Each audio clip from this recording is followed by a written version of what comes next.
Il nuovo sultano Bayazid sarà a capo degli Ottomani dal 1389 al 1403. Egli viene soprannominato Yıldırım, che in turco significa il fulmine, ed è il primo dei capi degli Ottomani che si fregia del titolo del sultano. I capi che abbiamo visto precedentemente non avevano questo titolo, quindi si tratta del primo sultano degli Ottomani che ormai stanno costituendo un impero, e quindi è normale che il loro capo, il loro leader, assuma il titolo di imperatore, perché sultano equivale ovviamente a dire imperatore. Bayezid, dopo aver vinto, sconfitto i serbi e i loro alleati a Kosovopolie, occupa numerosissimi territori. Nel 1393 Bayezid e gli Ottomani occupano la Bulgaria, compresa la sua capitale Tarnovo, che in precedenza era stato il centro di una grande Bulgaria, di uno stato potentissimo dei Balcani, che adesso viene totalmente inglobato all'interno dell'impero ottomano. La Bulgaria è la prima entità politica a essere ufficialmente conquistata del tutto, a essere ufficialmente inglobata nell'impero ottomano, cioè a scomparire come stato. Nel 1393, quindi la capitale Tarnovo, vediamo qui la capitale della Bulgaria, Tarnovo è qua, vedete? Si trova qua, si trova più a est dell'attuale capitale della Bulgaria, Sofia. Quindi tutta la Bulgaria viene inglobata all'interno dell'impero ottomano. Nel 1393 Bayezid e gli ottomani si scontrano con il principe di Valacchia, Mirzia. Vedete come sono arrivati a nord gli ottomani?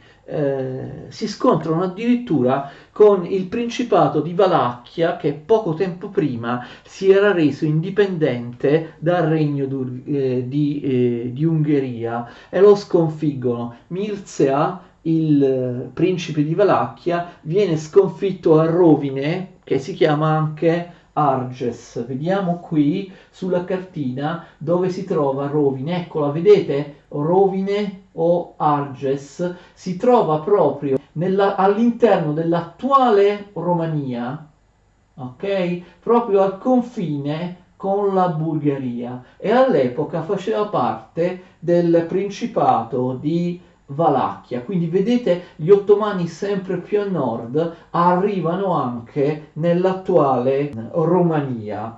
Il Principato di Valacchia, l'anno dopo la sconfitta, nel 1394, deve riconoscere la sovranità ottomana e paga un tributo al sultano. Quindi la Valacchia sfugge al controllo dell'Ungheria, si era già ribellata all'Ungheria, l'Ungheria aveva più volte comunque l'aveva sottomessa, l'aveva resa uno stato vassallo. Adesso invece la Valacchia, invece di essere uno stato vassallo dell'Ungheria, diventa uno stato vassallo degli ottomani. Bayezid non si ferma, nel 1394 riconquista Tessalonica. Voi direte, professore, abbiamo già visto che ci ha detto che gli ottomani l'avevano conquistata Tessalonica. Sì, ma nel frattempo l'avevano persa perché vi era stata una minima riscossa da parte dell'impero bizantino. Impero bizantino che subisce l'assedio a Costantinopoli.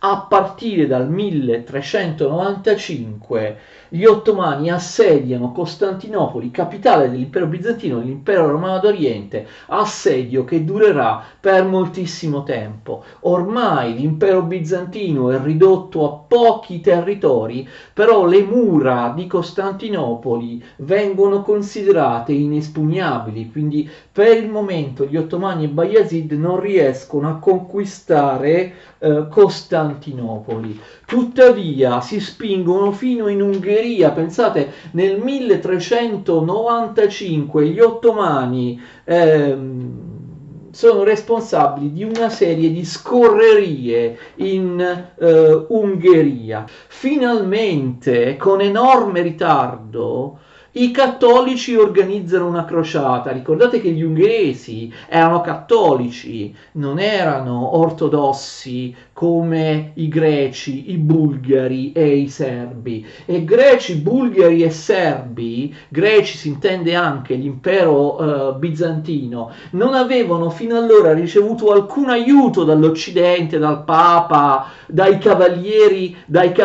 tedeschi, dai cavalieri francesi e così via. E questo è anche uno dei motivi del successo, dell'espansione dell'impero ottomano, ma questo l'abbiamo già sottolineato nelle video lezioni precedenti, ovvero qual è il motivo del successo degli ottomani? La disunità, il frazionamento da parte delle entità politiche cristiane che rivaleggiano e combattono tra di loro invece di unirsi tutte in una crociata contro gli ottomani che stanno occupando pezzi d'Europa. Ovviamente la mancata unità tra cristiani dipende da differenze religiose. Vi ho appena detto che gli ortodossi nei Balcani non vengono molto aiutati dai cattolici occidentali, appunto perché erano ortodossi e quindi erano eretici, erano dei concorrenti rispetto al Papa e ai cattolici occidentali. Finalmente i cattolici,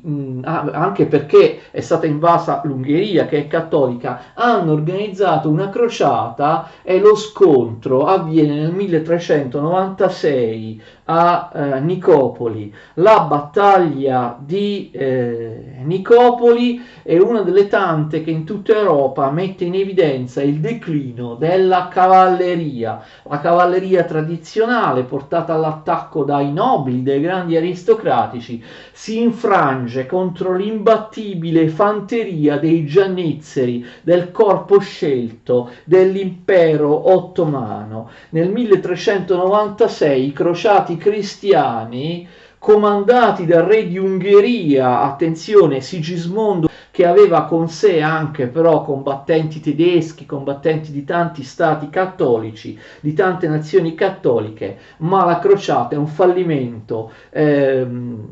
A Nicopoli è una sconfitta per i cristiani. Attenzione, l'Ungheria è comunque un regno molto grande e molto potente. Il fatto che il re d'Ungheria abbia perso a Nicopoli non significa affatto che gli ottomani per il momento riescano a conquistare l'Ungheria. Attenzione, gli ottomani poi entrano in un periodo di gravissima difficoltà perché arriva dall'Oriente un grande conquistatore turco-mongolo che si fregiava, diceva, non sappiamo che se sia vero, di essere discendente di Gengis Khan. Arriva dall'Uzbekistan, dall'attuale Uzbekistan che all'epoca si chiamava Transoxiana, arriva dalla città di Samarcanda. Tamerlano, il suo vero nome era Timur Lenk, cioè Timur Lenk oppure Timur Leng oppure Timur Lang, che significa Timur lo zoppo.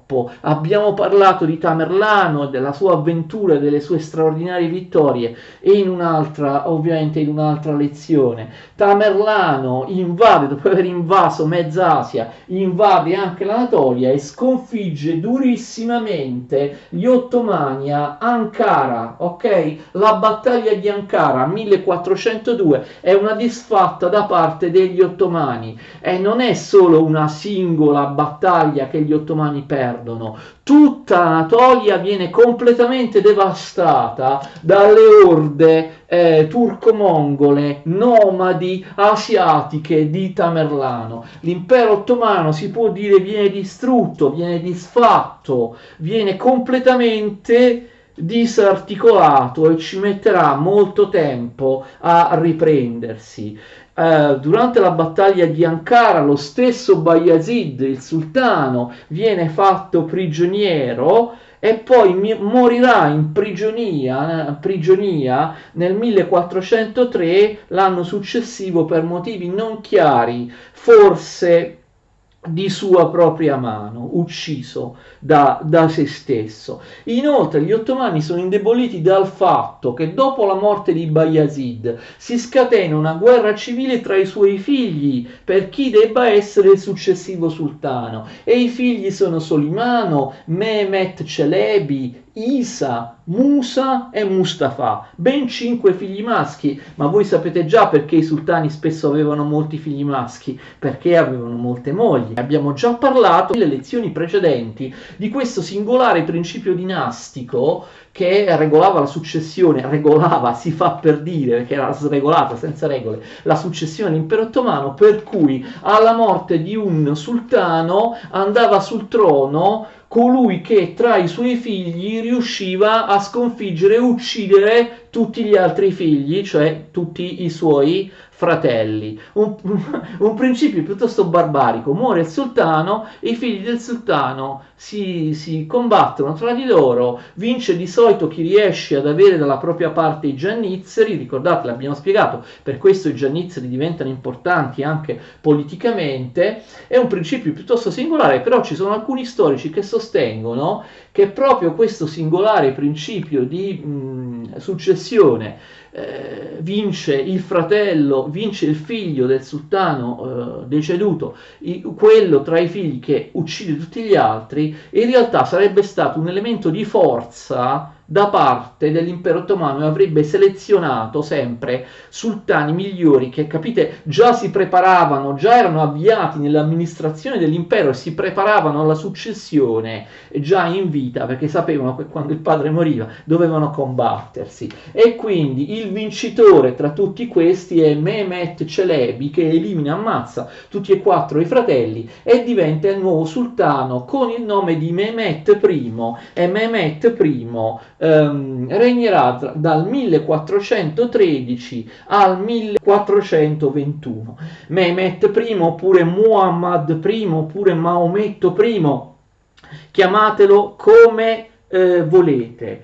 L'impero ottomano ha bisogno di un po' di tempo per riprendersi dopo la disfatta patita da Tamerlano, infatti ha tutta una serie di problemi, viene attaccato dai Caramani, vi ricordate? I turchi che si trovano qui fuori pianta, ne abbiamo parlato diverse volte, che si trovano nella parte orientale dell'Anatolia e che non si vogliono far sottomettere dai loro cugini turchi ottomani. I Caramani attaccano dall'Anatolia orientale, ma Mehmet I riesce a fronteggiarli in maniera accettabile, anche se non riesce a sconfiggerli realmente. C'è un accordo di pace tra ottomani e caramani. I problemi non finiscono qui. Per gli ottomani nel 1414 c'è la rivolta dei dervisci a Smirne. Sapete dove Smirne? Vediamo sulla pianta. Smirne è qui, Smirne, ok? È qui sull'Egeo, la vedete? È qui in Turchia, si affaccia sull'Egeo. C'è una rivolta dei dervisci a Smirne, ma c'è anche una rivolta in Valacchia e in altri territori europei. Ricordate che abbiamo appena visto che gli ottomani hanno ridotto a stato vassallo persino la Valacchia. Questa rivolta in Valacchia e in altri territori europei viene capeggiata da un certo Badr ad-Din Mahmud, d'accordo? E invece la rivolta a Smirne viene capeggiata da 2 avventurieri. Uno si chiama Juniad, con la I lunga all'inizio e la Y alla fine, Juniad, e l'altro, pensate, era un finto Mustafa, d'accordo? Cioè abbiamo visto che il figlio di Bayazid e gli altri fratelli, compreso Mustafa, erano stati uccisi da Mehmet, e invece c'è un avventuriero che, comprendete, fa finta di essere Mustafa, sostiene di non essere ucciso, quindi un finto Mustafa, il fratello ucciso del sultano Mehmet I, e questi animano la rivolta a Smirne, che è una rivolta molto molto grave. Quindi vedete, gli ottomani ci rimettono un po' per riorganizzarsi dopo il disastro causato da Tamerlano. Nel 1422 gli ottomani riescono a contrattaccare a Costantinopoli, ok, e rimettono sotto assedio Costantinopoli. Ricordate, Costantinopoli era stata assediata già prima. Se Costantinopoli miracolosamente riesce a continuare a esistere, a sopravvivere per altri 50 anni prima della sua fine, questo lo deve all'attacco di Tamerlano, che ha provvisoriamente bloccato l'espansione degli ottomani, ma soltanto provvisoriamente. Nel 1424 l'imperatore bizantino Giovanni VIII firma una pace con gli ottomani, ma ormai l'impero bizantino è ai minimi termini, ormai l'impero bizantino è ridotto alla sola capitale Costantinopoli, non ha più niente. Nel 1426 c'è l'ennesimo attacco dei Caramani dall'Anatolia orientale. Ecco, gli studiosi dicono che l'impero ottomano si rimette in sesto, si ricostituisce all'inizio degli anni 20 oppure alla fine degli anni 20. Io sono più propenso per questa seconda ipotesi. È intorno al 1428, secondo molti storici, sono d'accordo, che abbiamo la vera e propria ricostruzione dell'impero ottomano, la ripresa della potenza precedente. Infatti, a partire dal 1428 gli ottomani iniziano a seminare, a macinare nuove vittorie. Nel 1430, attenzione, nel frattempo Mehmet I era morto e il nuovo sultano si chiamava Murad II, e nel 1430 gli ottomani riconquistano per l'ennesima volta Tessalonica, che questa volta era stata conquistata dai veneziani, non certo più dai bizantini, che si identificavano con la sola Costantinopoli. Ormai i veneziani sono sconfitti, gli ottomani riconquistano Tessalonica, attenzione, e conquistano anche tutta la Macedonia, d'accordo? Tutta questa zona qui della Grecia del Nord e dell'attuale stato di Macedonia. Nel 1441, attenzione, gli ottomani di Murad II ottengono una conquista, una vittoria veramente di prestigio. Conquistano Belgrado, attenzione, Belgrado è qui, la vedete sulla cartina, attualmente la capitale della Serbia. Anche allora era una città abitata prevalentemente da serbi, però attenzione, faceva parte del Regno di Ungheria. Belgrado non faceva parte del Regno di Ungheria e in ungherese si chiamava Nándorfehérvár, d'accordo? Un nome un pochino difficile. E quindi sono gli ungheresi che vengono sconfitti,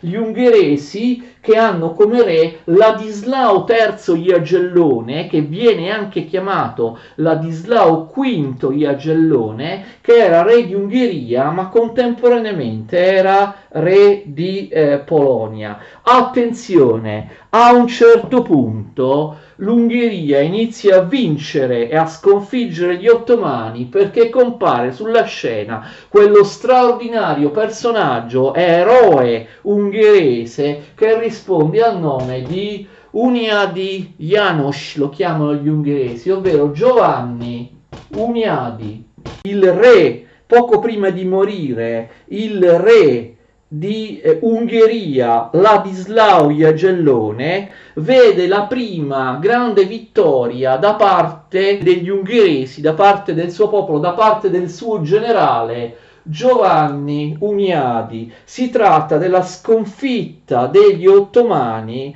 Giovanni Hunyadi era il capo dell'esercito, ma era anche il voivoda di Transilvania, il governatore della Transilvania. Ricordate, la Transilvania apparteneva all'Ungheria.